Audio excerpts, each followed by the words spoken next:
Charlie Human, the brilliant author behind the brand new novel Kill Baxter, is joining me in studio. Now, Charlie, this is the sequel to Apocalypse Now. Correct. You were in here last year speaking to us about that. I was. Now, when you were sitting in my chair last year, did you know you were going to write a sequel?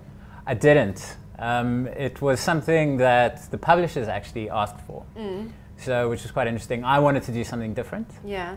But the publishers kind of said, no, we want to do a sequel. We want to do something in the same universe. Yeah.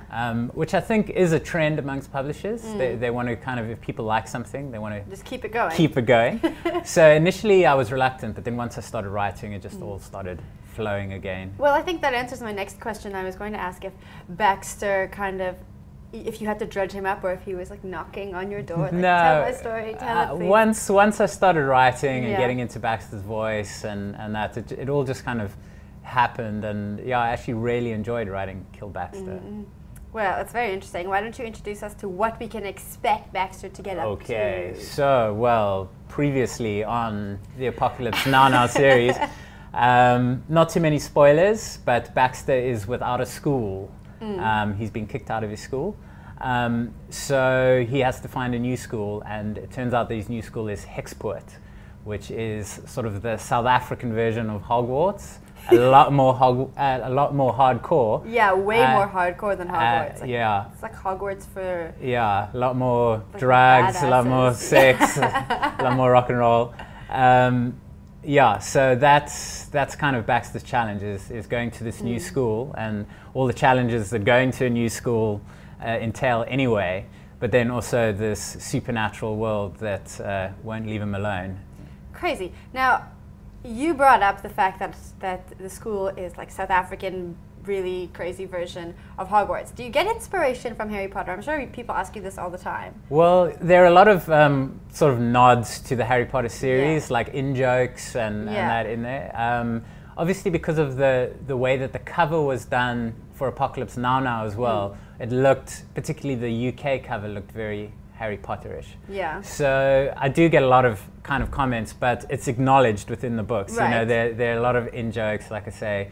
And it's almost trying to subvert the Harry Potter kind of archetype, culture, you know, and that whole culture, particularly around the idea of this English boarding school. Because even though people here loved Harry Potter, at least my own experience of high school wasn't like that at all. Did you go to boarding school? I didn't go to boarding school, but I went to an all-boys school. Yeah. So it very much had that kind of English system kind of feel to it. But there was a lot happening under the surface, and to me, Harry Potter always seemed very chaste for the kind of age that they were.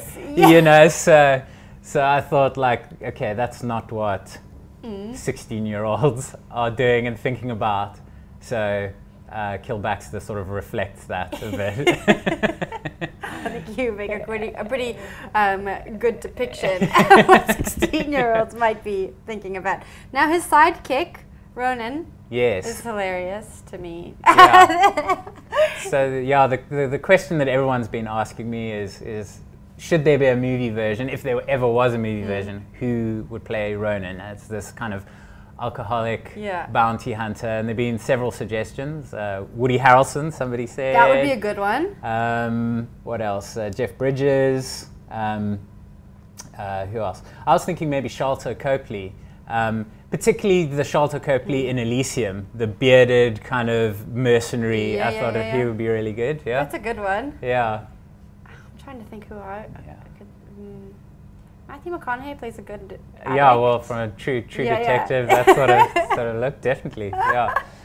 So so in Kill Baxter, he's struggling with his own alcoholism, trying desperately to kick the habit, and Baxter is trying to kick the habit of manipulating people, because that's kind of his thing. He's almost trying to be like a better person. He's trying to be a better person, and doesn't always work. He's trying. He's trying. That's the important part.